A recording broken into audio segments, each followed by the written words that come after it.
Le 18 août 2002. Le 12 septembre 2011. Le 29 août. Le 1er décembre. Le 15 juin 1991. J'ai vécu la nuit... La plus terrifiante. La plus terrifiante. J'ai vécu la nuit... La plus terrifiante de ma vie. Il avait de longs cheveux et des yeux démoniaques qui brillaient dans le noir. On aurait dit que quelqu'un marchait à quatre pattes et cette créature semblait complètement désarticulée. Il a fini par s'enrouler autour de moi, se plaquer contre moi. J'étais sur le point de craquer. À son contact, j'ai senti une douleur fulgurante me traverser le corps. J'étais sûr que j'allais mourir ici, que c'était la fin de mon existence.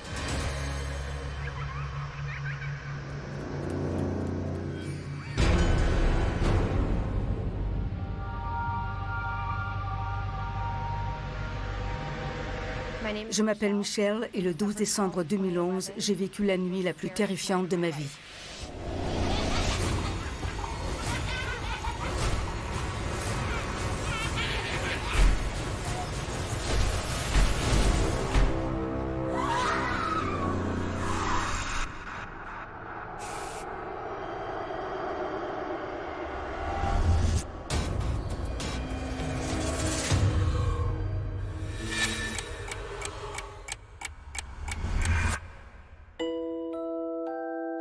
Nouvel appartement. On était emballés. Avec mon fils aîné, on venait de trouver un nouvel appartement. On était emballés à l'idée de déménager. On l'a eu à un bon prix. Il était spacieux et avait de belles grandes fenêtres. On l'a tout de suite adoré.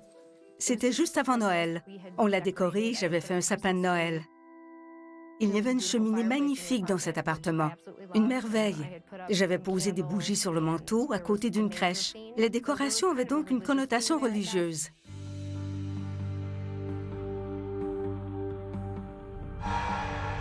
Le jour où on a emménagé, j'ai remarqué des croix sur la chambranle d'une porte.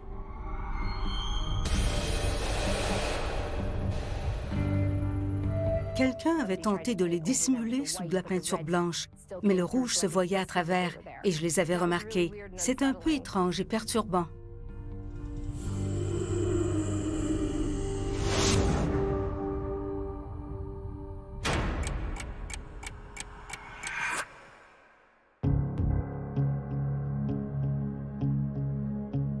On avait prévu d'inviter des amis et de bénir ce nouveau foyer tous ensemble, parce que je trouve ça bien quand on emménage dans un nouvel endroit. Mes amis Laureen et Jim, tous deux croyants, sont venus faire cette purification avec moi. Le rituel consiste à brûler de la sauge et à réciter une prière.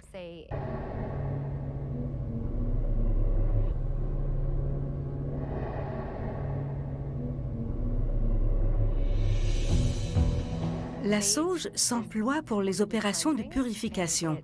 Elle aide à chasser les mauvaises énergies et à assainir les pièces.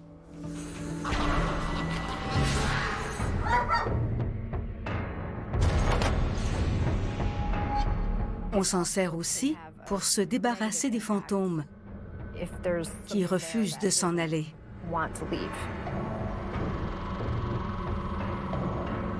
On est passé dans toutes les pièces, en s'attardant dans les coins et en n'oubliant aucun placard, aucune zone d'ombre, aucun espace clos.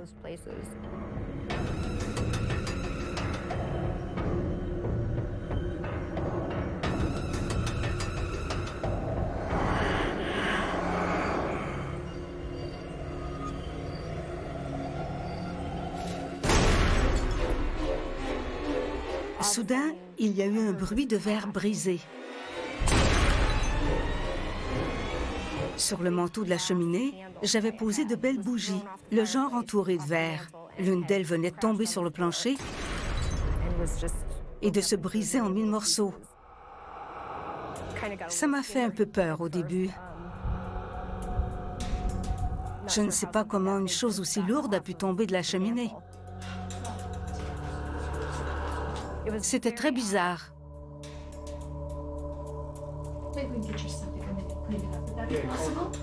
Je ne voyais pas comment cette bougie avait pu tomber du manteau de la cheminée, car il était assez large et un accident de ce genre était assez peu probable. Alors, sur le moment, ça m'a un peu inquiétée parce que j'ai beaucoup lu sur le sujet et je sais que ce genre d'incident se produit quand il y a des énergies négatives dans la maison.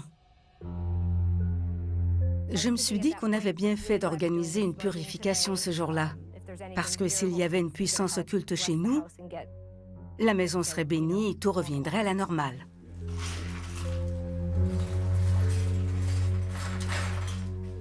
Alors, on a ramassé les bouts de verre et on a rebrûlé de la sauge.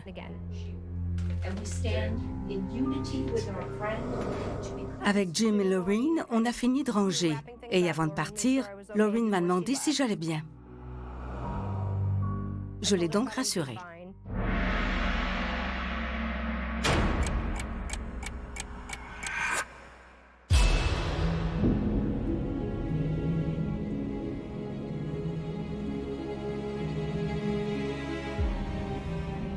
Quand Jim et Lorraine sont partis, je me suis sentie vulnérable. Mon fils, qui est musicien, était à une répétition ce soir-là et j'étais seule à la maison.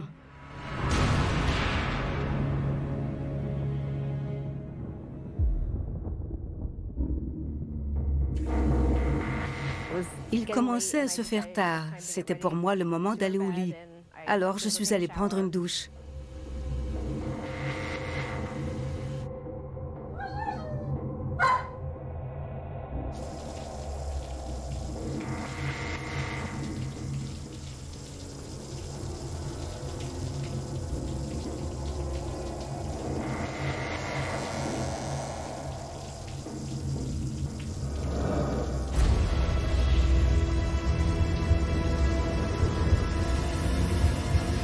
J'avais la sensation glaçante que quelqu'un m'observait.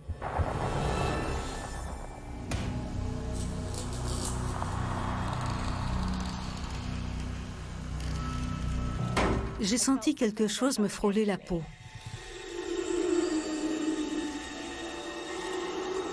C'était le rideau de douche.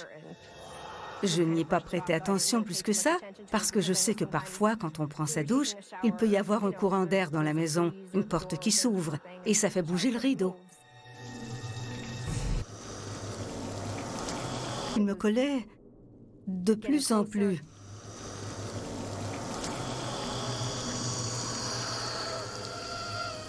Il a fini par s'enrouler autour de moi.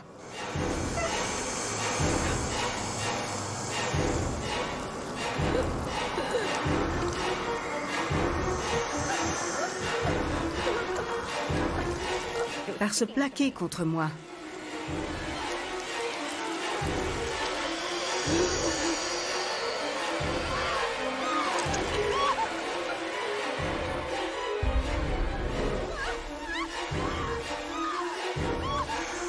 Oui, j'ai été attaquée. C'était éprouvant, à tous les niveaux, pas juste physiquement. J'étais sur le point de craquer. Je n'y tenais plus, j'ai paniqué. J'ai fini par pousser un hurlement strident. Mon chien s'est mis à aboyer.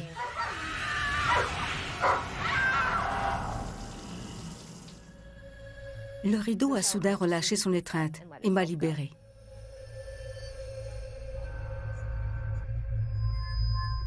À ce stade, je me sentais inquiète. Il y a toujours une part de nous qui cherche une explication rationnelle à ce qui nous arrive. À partir de là, mon inquiétude a grandi, parce que je me sentais directement visée. On ne parle plus d'objets qui tombent tout seuls ou d'une vague sensation. Là, on parle de quelque chose qui m'a touchée, qui a en quelque sorte envahi mon intimité. Alors j'avais réellement très peur.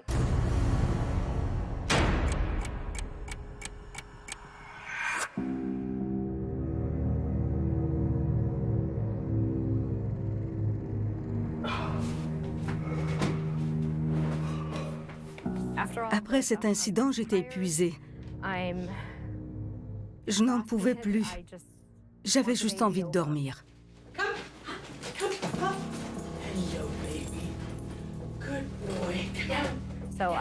Alors j'ai appelé le chien pour qu'il monte sur le lit.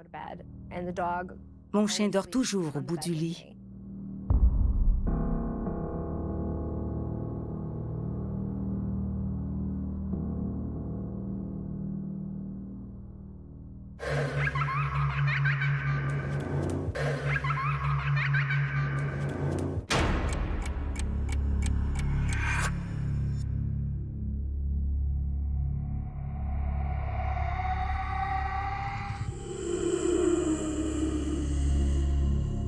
Il devait être un peu après minuit.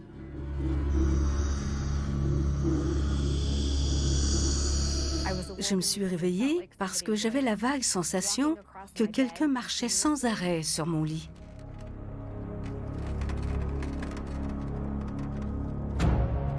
Quand c'est arrivé, ma première pensée a été que le chien s'était peut-être levé.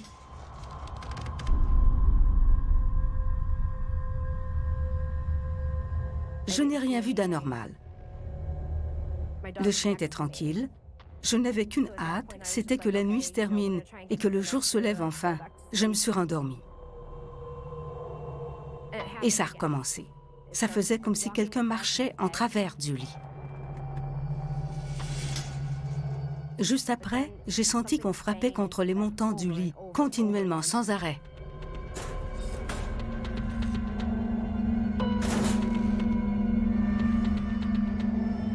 Ensuite, j'ai senti quelqu'un me toucher l'épaule. J'étais fatiguée, je voulais que ça s'arrête, qu'on me laisse tranquille. Et là, j'ai senti quelqu'un me secouer. On me secouait.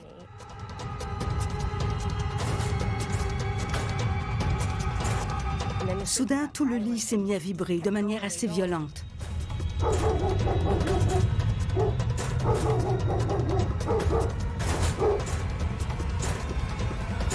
Je me sentais comme une poupée de chiffon.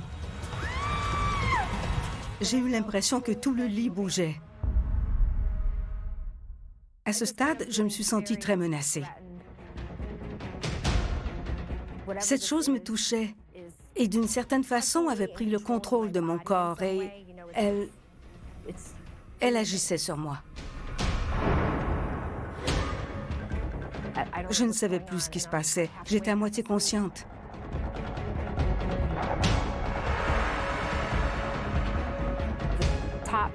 Le matelas a glissé du sommier et s'est retrouvé sur le plancher. J'ai un matelas grande taille.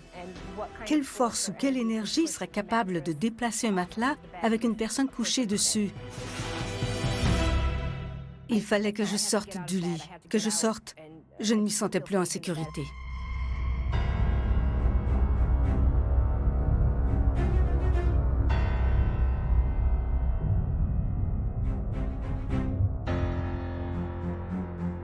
À cet instant précis, je dirais que j'étais...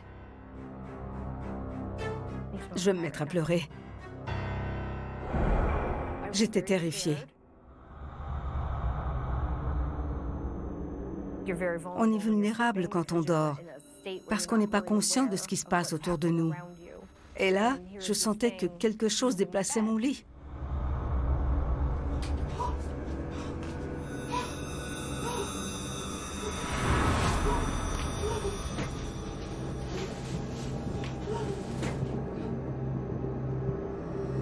J'ai remis le matelas sur son sommier. J'ai appelé mon amie Lorraine, qui m'avait aidée avec la purification.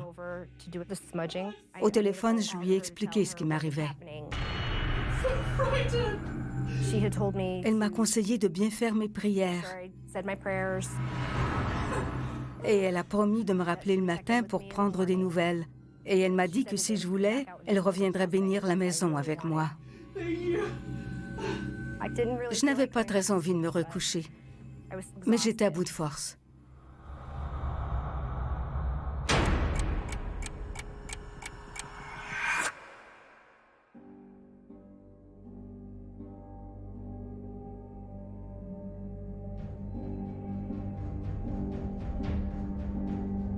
J'avais fini par me rendormir lorsque j'ai senti quelque chose me frôler les jambes.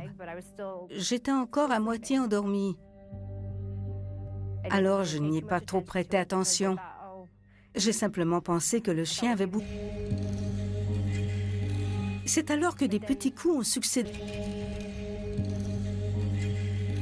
C'est alors que des petits coups ont succédé au frôlement, comme quelqu'un qui nous pousse. Pour nous réveiller, là, je me suis dit, d'accord, ce n'est pas le chien.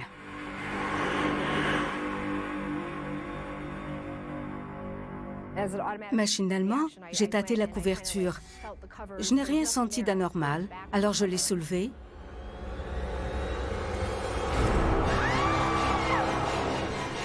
C'est à cet instant qu'une silhouette vaporeuse s'est dressée au-dessus de moi.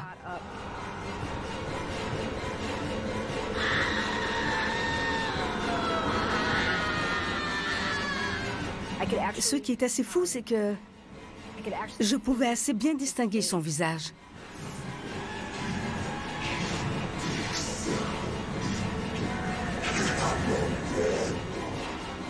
Une espèce de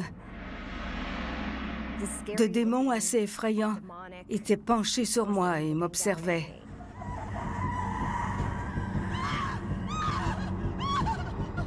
Il portait un col de prêtre.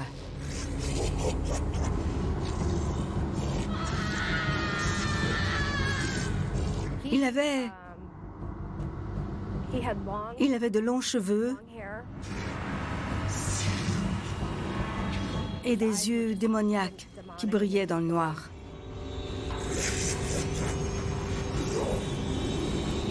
Sa bouche avait l'air humaine, mais quand il l'ouvrait, on y voyait des dents acérées, comme des dents d'animal. Il me terrorisait. Je ne sais pas ce que j'avais en face de moi, mais c'était dangereux. Une puissance surnaturelle. J'étais totalement paralysée. J'avais peur de bouger. Je sentais le froid m'envahir jusqu'aux os.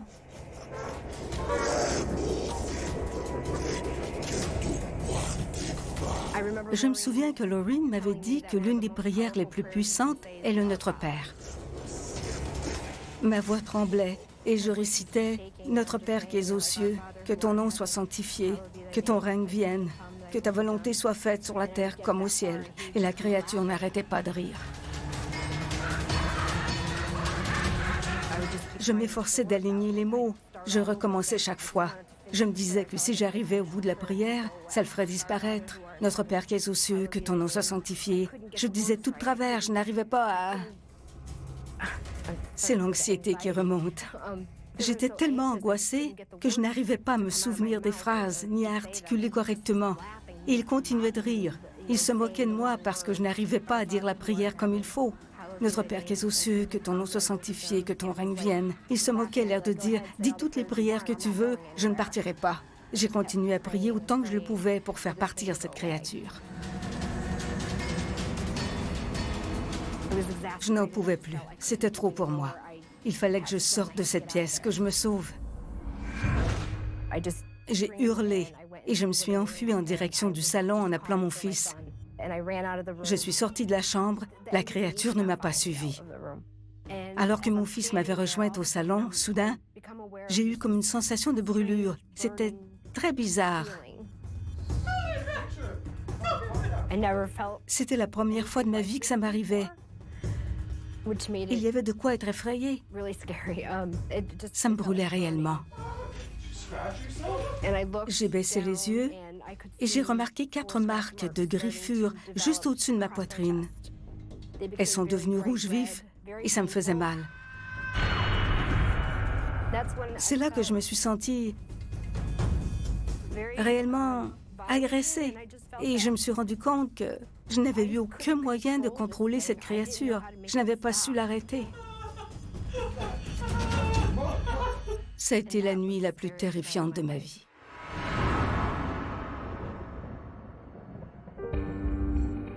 Mon fils a insisté pour qu'on prenne des photos, pour avoir de quoi appuyer notre témoignage quand on en parlerait. Alors il a pris des photos et on est retourné filmer un bout dans la chambre.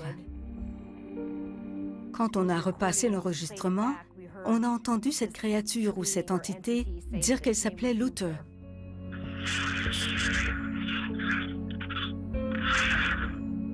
Depuis, j'ai fait quelques recherches. J'ai découvert que le secteur sur lequel était bâtie la maison appartenait autrefois à une seule famille. Lors d'une épidémie, la moitié des gens qui vivaient ici étaient morts. Leur nom de famille était Luther. J'ai quitté l'appartement dans le mois qui a suivi. Les apparitions se sont reproduites. C'est cette nuit-là que j'ai décidé de quitter la maison.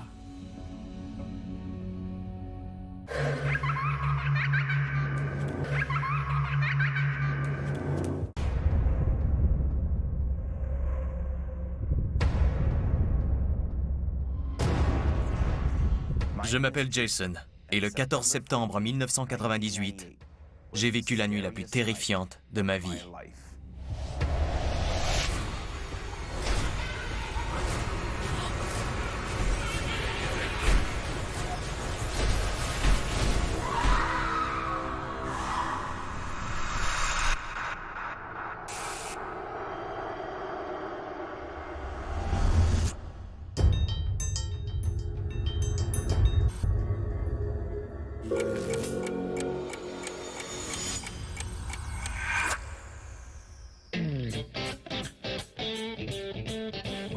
J'avais 17 ans et j'étais dans ma chambre en train de faire mes devoirs en écoutant de la musique.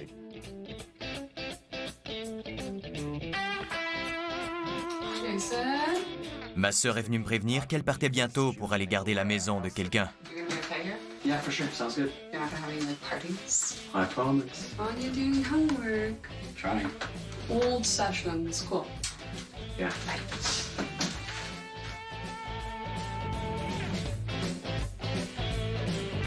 Ma sœur est partie et j'ai terminé mes devoirs.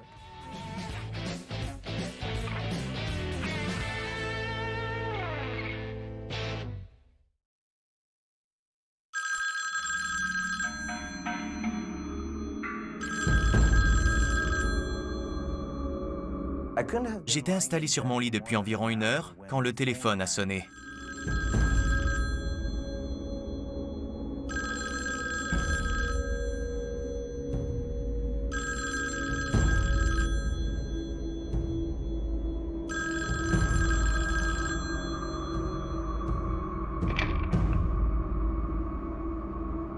J'ai décroché. J'ai entendu quelqu'un parler. Mais le son était étouffé et distordu. Un peu comme ça.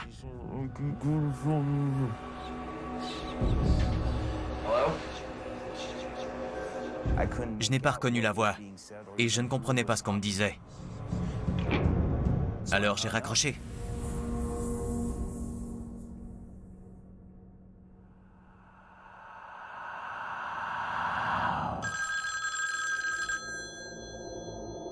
Dix minutes plus tard, ça a sonné à nouveau.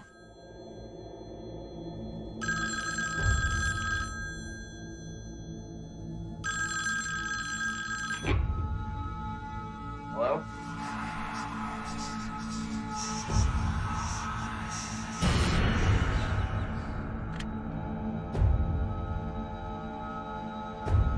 Je me suis dit qu'il devait y avoir une mauvaise connexion, alors j'ai rappelé.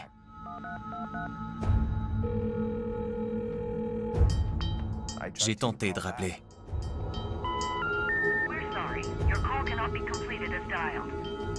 La ligne avait été coupée.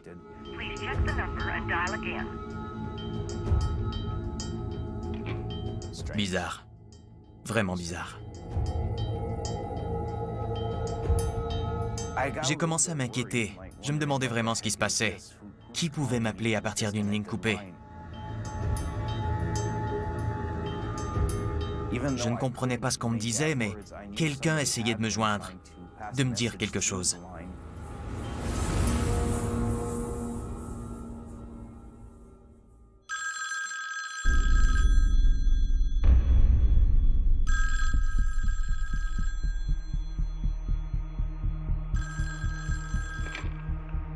Hello? Jason, answer the phone. Hey! Cette fois, c'était ma sœur, et je l'entendais bien. There's something going on. No, like, you don't understand. Like, I can feel there's something in the room with me right now. Elle paniquait à l'autre bout du fil. Calm down. What? Elle m'appelait de la maison qu'elle gardait, et elle m'expliquait qu'il se passait quelque chose de bizarre. I'm calm, but like, you need to come over now. Elle croyait qu'il y avait quelqu'un dans la maison. Okay, no, just calm down, okay? Yeah, I'll be there in 2 seconds. Elle voulait que je vienne la rejoindre. Elle n'était pas rassurée.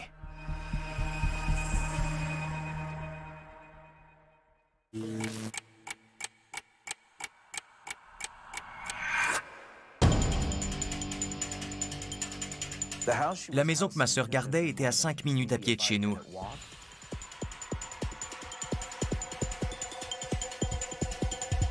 Quand je suis arrivé, ma sœur attendait dehors, devant la maison. Elle était terrorisée. Elle pleurait et elle tremblait. Elle m'a dit qu'elle ne voulait plus entrer à l'intérieur. Elle devait garder la maison toute la fin de semaine, mais elle n'avait même pas le courage d'y rester une nuit. Elle m'a dit qu'il s'y passait quelque chose de vraiment pas normal. Je lui ai dit que j'allais inspecter la maison pour voir s'il y avait quoi que ce soit.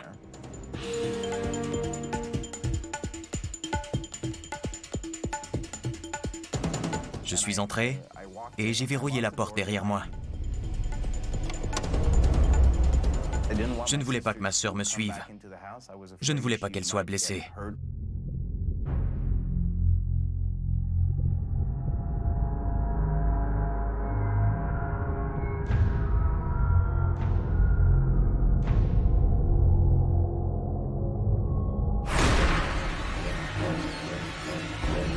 C'était comme si j'avais reçu un coup de poing dans le ventre.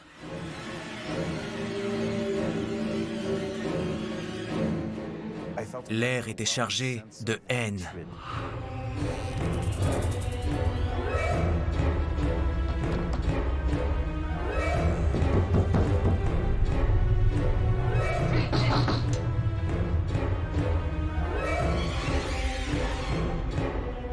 C'était irrespirable. Malgré les lumières allumées, il y avait une impression d'obscurité dans toute la maison.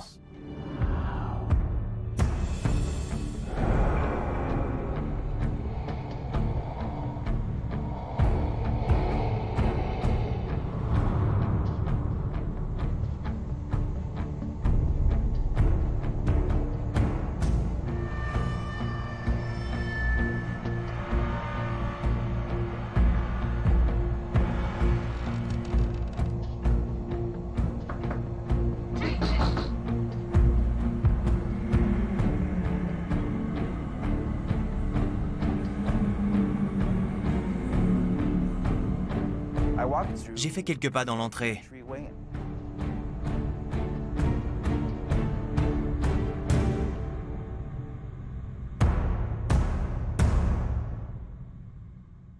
J'ai tout de suite repéré le Ouija. Cet objet ne peut attirer que des ennuis. Il n'est vraiment pas à prendre à la légère.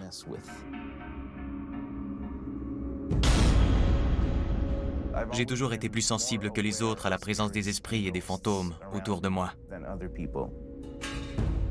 Je suis capable de détecter leurs émotions. Ça me permet de les localiser et de savoir ce qu'ils ressentent.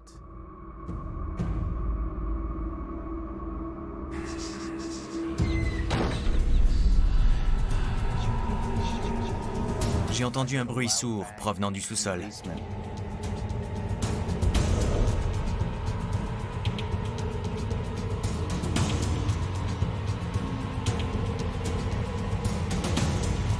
C'est là que j'ai réalisé que quelque chose n'allait pas dans cette maison.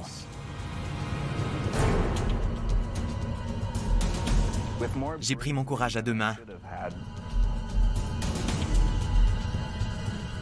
et j'ai décidé d'inspecter le sous-sol.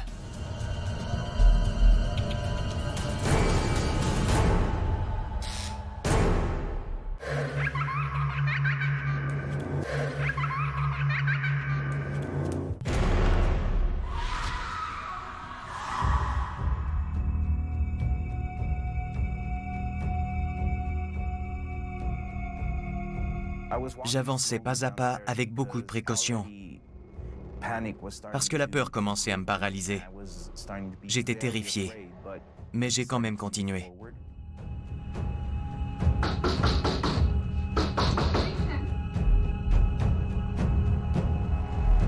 Le sous-sol me donnait la chair de poule. Il faisait sombre.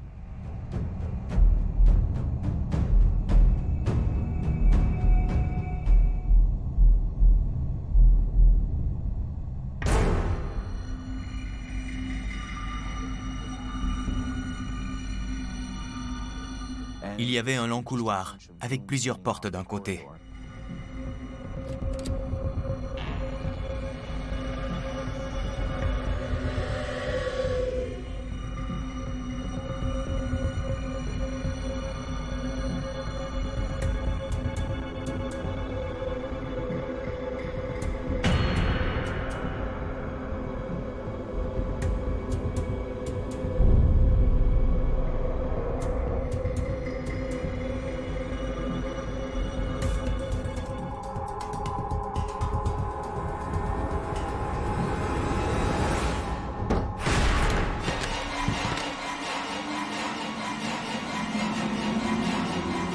une avalanche de jouets. Comme si quelqu'un les avait poussés de leurs étagères. Ils me sont tombés dessus, tous en même temps. Ils ne pouvaient pas juste tomber comme ça, tous ensemble. C'était impossible.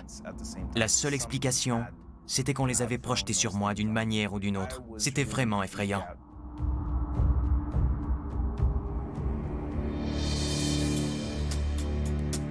J'ai remarqué une lumière qui filtrait à travers une des portes. J'aurais juré que toutes les lumières du couloir étaient éteintes. J'étais pourtant tout seul ici. Ça commençait vraiment à me faire peur. Je me disais que c'était une grave erreur d'avoir mis les pieds dans cette maison.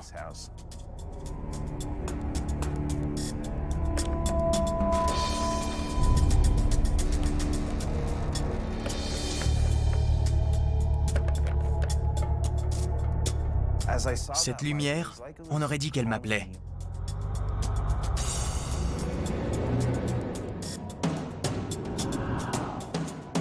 Je l'entendais chuchoter dans ma tête.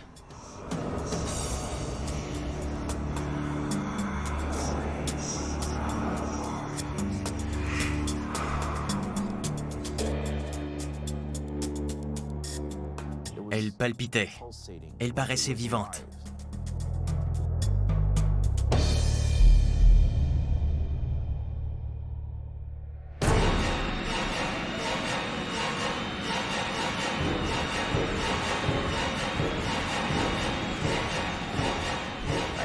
J'ai instantanément senti cette force brutale qui me tirait vers la lumière.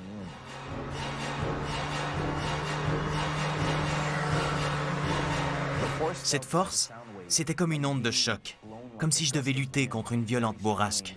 Ça me prenait aux tripes.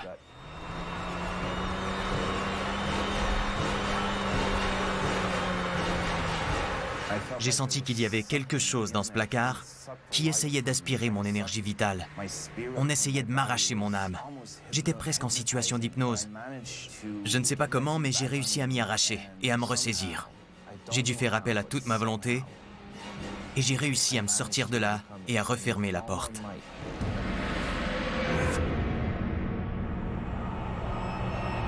J'étais terrorisé au point de perdre la raison.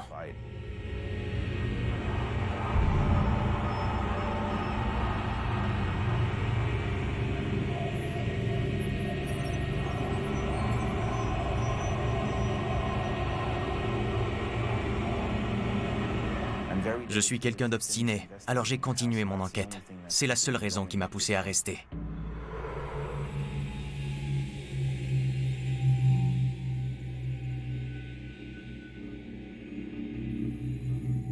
Il ne me restait plus qu'une dernière pièce à inspecter.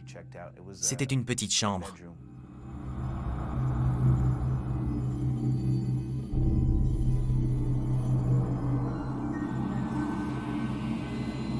J'ai ressenti des frissons le long de ma colonne vertébrale.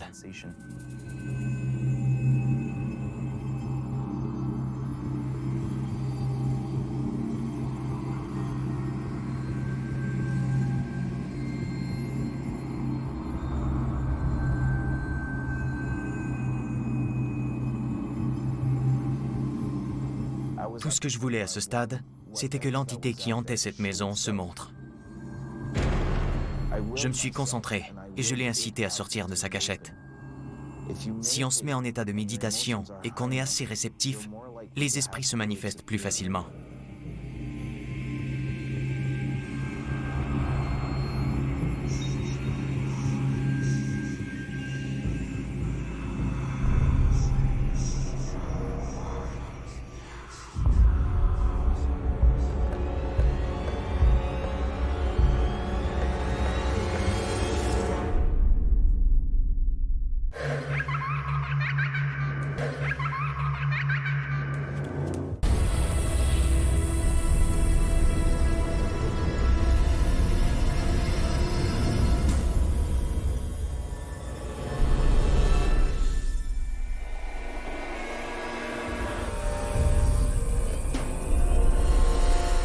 J'ai vu comme...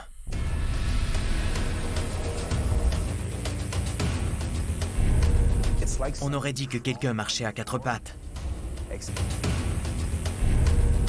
On aurait dit que quelqu'un marchait à quatre pattes. Sauf que c'était son torse qui était tourné vers le plafond, pas son dos. Et ça semblait complètement désarticulé.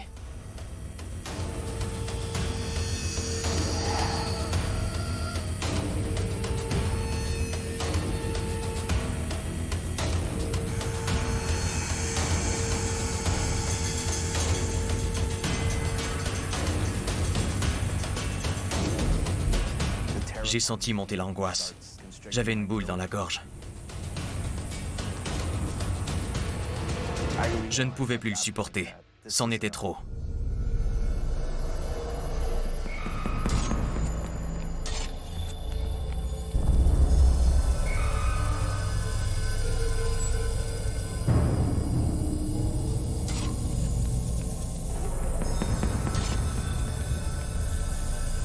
Je me suis éloigné du lit pour partir et les lumières se sont éteintes.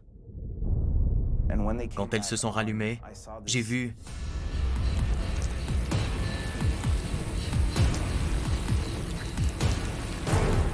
la silhouette se dresser, les yeux rouges et perçants rivés sur moi. Les lumières ont encore vacillé et il a disparu.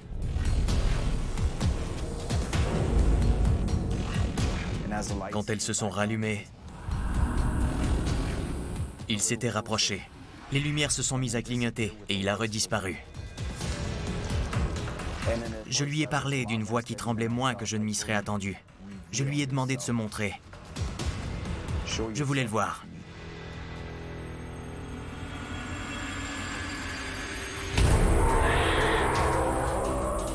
Il s'est matérialisé en face de moi. Il était si proche que j'aurais pu sentir son souffle. La seule caractéristique dont je me souviens, c'est qu'il portait un borsalino, le genre de chapeau pour homme typique des années 50. Je ne pouvais pas distinguer les traits de son visage. Je ne voyais que ses yeux rouges flamboyants.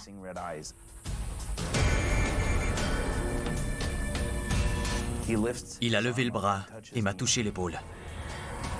À son contact, j'ai senti une douleur fulgurante me traverser le corps. Les lumières clignotaient, le sol tremblait. À cet instant, je n'arrivais plus du tout à contenir ma terreur. J'ai complètement perdu pied.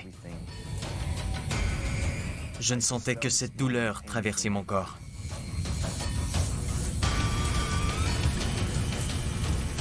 J'ai cru que je ne sortirais jamais vivant de cette maison. J'étais sûr que j'allais mourir là, que c'était la fin de mon existence.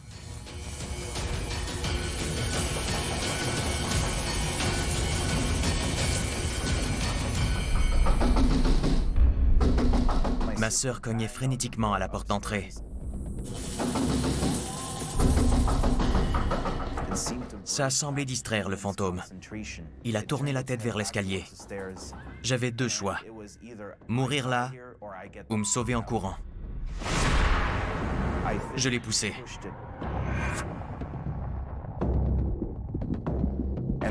Et je me suis rué vers la porte d'entrée pour aller retrouver ma sœur.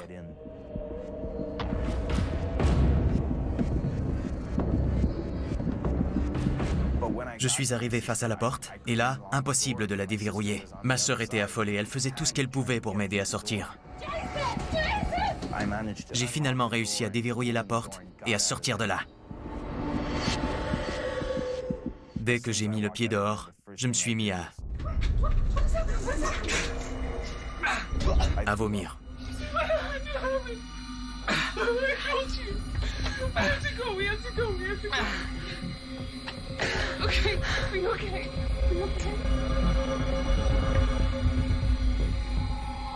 On s'est dit qu'on ne pouvait pas rester là une minute de plus.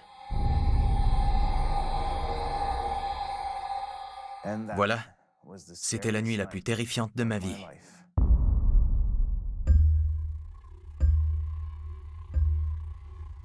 Peu de temps après cette nuit-là, j'ai déménagé. Personne n'a jamais découvert ce qui n'allait pas dans cette maison, ni qui était cette chose qui la hantait.